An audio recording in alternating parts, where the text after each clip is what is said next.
Mesoamérica, el México prehispánico, el origen y el desarrollo de las grandes culturas del México antiguo.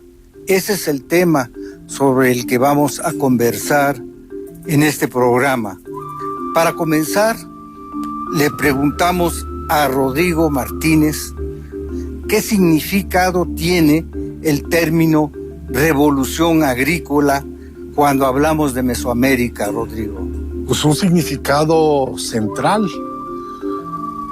Es una revolución sin duda, porque si bien no sucedió de un momento a otro, no sucedió en unos cuantos años, ni siquiera en unos cuantos siglos, sino que realmente es un proceso que duró pues mucho tiempo. Es un cambio revolucionario porque desde lo agrícola influye en todo el ámbito de la tecnología, de la economía, de la política, de la concepción del mundo, de lo que uno come, de lo que uno piensa, alteró todo. Y la agricultura, pues lógicamente pues, es la base del paso de las sociedades de gente nómada a sociedades de pueblos, que conforme la agricultura se va intensificando, pues va quedando la posibilidad de que con el excedente, no me gusta mucho la palabra, pero no, que con la agricultura se pueda mantener lo que llamamos ciudades. O sea, la agricultura es la base de las ciudades, es la base de la civilización, de ahí viene ciudades. Entonces, eso es un punto común de América y del resto del mundo. Lo que no es común, y yo creo que es un buen punto de partida para entender Mesoamérica, es el ritmo, el momento en que se dan las cosas. El inicio de la agricultura, el largo inicio, esta revolución larga que fue la agricultura en América, sucedió, me atrevería a decir, 2000 años o tal vez hasta más que el inicio de la agricultura en Mesopotamia, en Egipto, en Europa, en China. Allí sucedió antes esta revolución agrícola. Sucedió antes sencillamente porque el ser humano se originó en África, Asia, Europa. Los seres humanos existieron durante decenas de miles de años en el viejo mundo y por lo tanto ellos crecieron poblacionalmente mucho antes, agotaron las plantas y los animales cazables y por lo tanto se hizo necesario antes que aquí el cultivo de las plantas. Y estas diferencias tecnológicas, ni modo, yo pienso que hay que decir la palabra, atraso tecnológico, pero también diferencia tecnológica, va a tener consecuencias pues, muy drásticas en el momento del encuentro, en el momento del descubrimiento y de la conquista.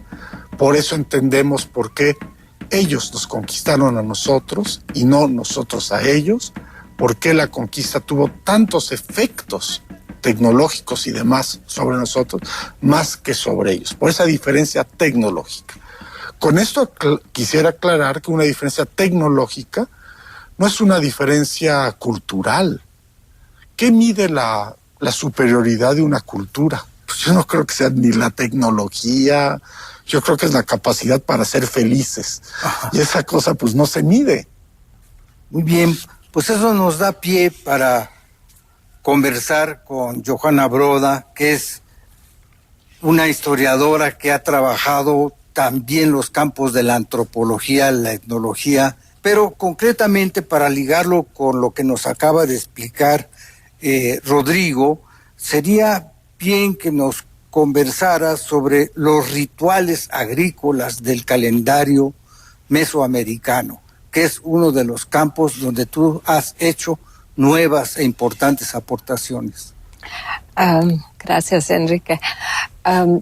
Pues yo creo que los rituales se van desarrollando paulatinamente también y los conocemos mejor de la última época. Realmente el tiempo, las excavaciones arqueológicas, las exploraciones cada vez están empujando el límite del tiempo hacia atrás, y también el desarrollo, lo que yo pienso que se puede llamar el conocimiento científico, la contemplación del universo y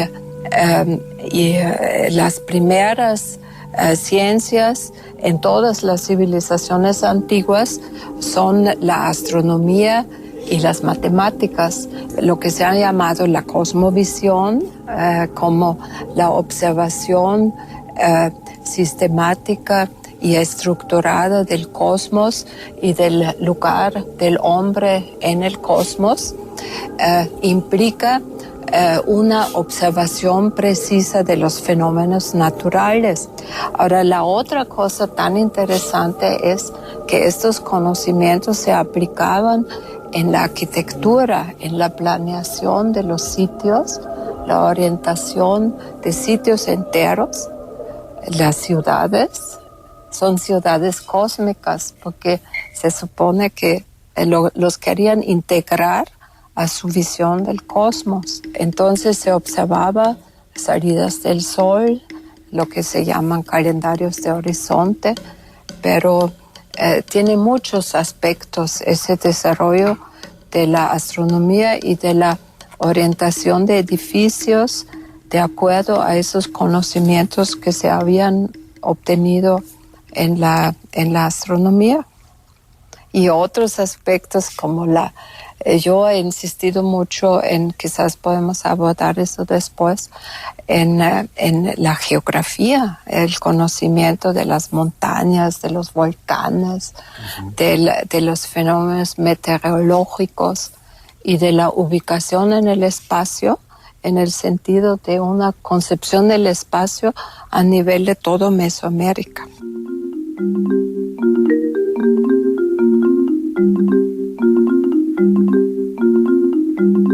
Pienso que ahora que escuchaba a Rodrigo y a Johanna mencionar a América, cuando estamos, sin embargo, empezando por Mesoamérica, me parece que es sumamente importante entre los investigadores, pero también que sea de conocimiento público, que la civilización mesoamericana se da en contacto con otros fenómenos de civilización en América.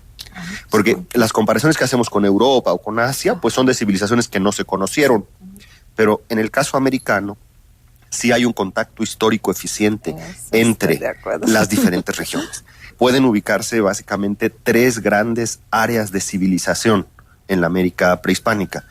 La peruana, digamos la andina, la mesoamericana y la del Mississippi.